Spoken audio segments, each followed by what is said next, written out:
The paradox of plenty, Dutch disease, human capital, and the new geopolitical commodity. Dutch disease and the resource curse. The paradoxical phenomenon where natural resources transform into an economic poison, known by political economists as the resource curse, possesses roots far deeper than mere export statistics.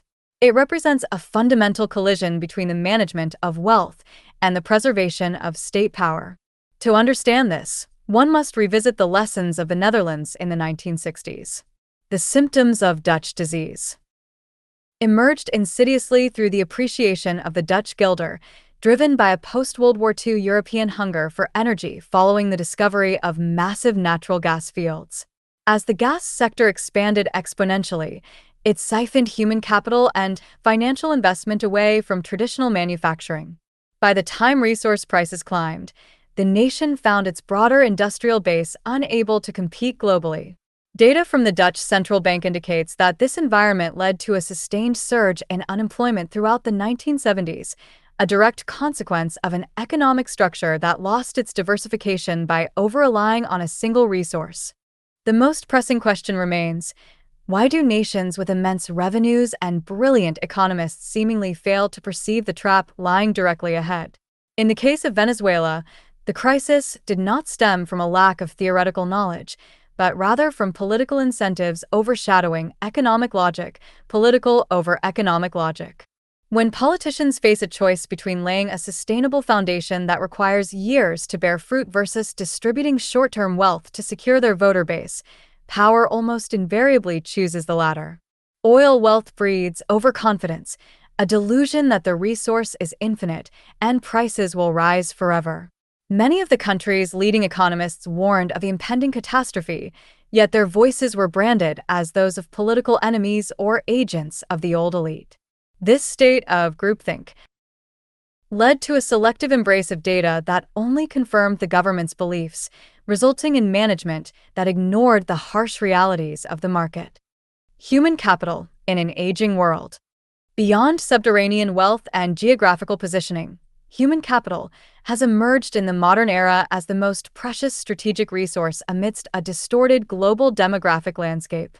The Western world and East Asian nations like Japan, South Korea, and China are confronting a superage society, leading to severe labor shortages and skyrocketing fiscal burdens. Conversely, another half of the globe, specifically sub-Saharan Africa and India, possesses a broad-based pyramid demographic structure with high birth rates and low costs of living. The youth in these nations represent a powerhouse of energy that developed economies now desperately crave. Consequently, global economics is witnessing a new form of resource migration through brain gain policies and international labor mobility. For instance, Germany is fast-tracking citizenship laws to attract skilled workers, and Japan is reluctantly opening its doors to more foreign labor to sustain its industrial backbone. However, nations with vast working-age populations that lack strategic planning or education systems aligned with the global market risk falling into a labor curse, possessing a massive population that fails to generate value, leading to deep-seated social inequality rather than economic opportunity. Reinterpreting strategic resources, geopolitics as a commodity. Furthermore, we are witnessing a modern reinterpretation of resources that extends beyond minerals and fuels, as exemplified by nations like Cambodia and Djibouti. These countries have effectively transformed their strategic location into a primary asset to attract global superpowers through massive infrastructure subsidies and state-level agreements. In the lens of political economy, this represents the branding of geopolitics as a commodity in exchange for rapid capital inflow. Whether it is Cambodia aligning with China's Belt and Road Initiative or Djibouti generating its primary national income through foreign military base leases, the immediate advantage lies in accelerated infrastructure development without the need for decades of domestic capital accumulation. However, this strategy risks a new breed of curse: extreme political and economic dependency or debt-trap diplomacy, a lesson starkly illustrated by the case of Sri Lanka's Hambantota port. If managed without robust institutional safeguards, the wealth generated may bypass the local population entirely, flowing back to foreign concessionaires and creating a Dutch disease effect where domestic capacity is hollowed out by foreign capital with superior leverage, eventually leading to a loss of economic sovereignty. The dimension of political economy. In the dimension of political economy, the management of these challenges reflects the vastly different visions and institutional designs of each nation. The most vivid example is Venezuela under the leadership of former President Hugo Chavez, who opted for extreme populist policies funded by oil revenues during the global oil boom. Instead of investing these funds into innovation, the government chose to subsidize consumer goods by artificially propping up the currency. This made domestically produced goods unable to compete with the price of imports, leading to the collapse of local farmers and factories. When oil prices plummeted in 2014, the nation, which had become entirely dependent on imports, crumbled. According to IMF data, uncontrollable hyperinflation forced over 7 million citizens to migrate, a direct byproduct of policies that prioritized politics over economics. The first mechanism is the artificial overvaluation of the currency. The Venezuelan government utilized its massive oil revenues to intervene in the foreign exchange market, keeping the bolivar significantly stronger than its true market value. For example, while $1 might have been worth 1,000 bolivars on the black market, the government officially set the exchange rate at 10 bolivars for essential importers. Consequently, politically connected merchants could use a tiny amount of bolivars to acquire cheap dollars, allowing them to import foreign goods, such as rice or fresh chicken, and sell them at prices so low that local farmers, who had to pay real market costs for fertilizer, labor, and transport, could not compete. This subsidy effectively became a subsidy for imported goods, acting as a poison for local producers. The second mechanism is retail price controls implemented alongside the subsidies. The government mandated that stores sell goods at prices below their actual production costs, promising compensation or quotas of cheap dollars in return. In practice, however, these compensations were often delayed or siphoned off by state-owned enterprises and political cronies. The result was that factories and small-scale farmers who lacked these special privileges were forced to sell at a loss according to state-mandated prices. Naturally, they chose to halt production or shut down entirely. Data from the Economics Observatory indicates that this policy transformed an agricultural sector that once exported rice and coffee into one that became almost 100% dependent on imports as the domestic price mechanism completely collapsed.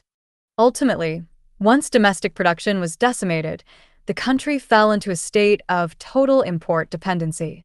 The catastrophic turning point arrived when global oil prices plummeted in 2014, leaving the government without enough dollars to continue subsidizing imports or intervening in the currency market.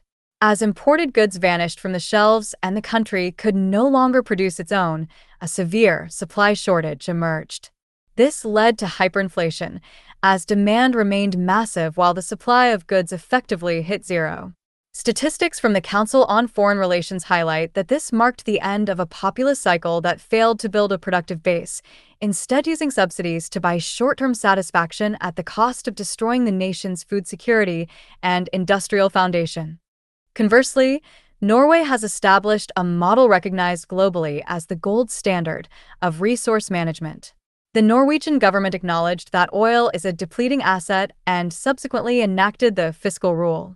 This law dictates that the government can only draw from the returns of the Government Pension Fund Global, GPFG, for the national budget, capped at approximately 3% annually. This prevents excess liquidity from flooding the system and causing the krone to appreciate unnecessarily. Such management has allowed Norway to maintain its fishing sector and maritime technology exports alongside the oil industry. Reports from Norges Bank Investment Management highlight Norway's massive risk diversification, with investments in real estate and over 9,000 tech companies worldwide, ensuring that national income does not rely on oil alone.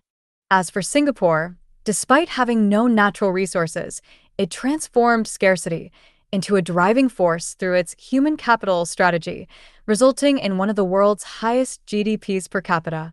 This success serves as proof that transparent institutions and a robust rule of law can create far more sustainable wealth than natural resources, which are prone to becoming bubbles that eventually burst. Policy recommendations: a strategy to lift the curse. To transcend the resource trap and global volatility, developing nations must shift their paradigm from extractors and sellers to value creators through these 5 pillars. Sovereign wealth funds and strict fiscal rules. Revenues from resources or foreign subsidies must not be injected directly into the national budget. Instead, they should be invested in global assets to generate passive income and prevent rapid domestic inflation.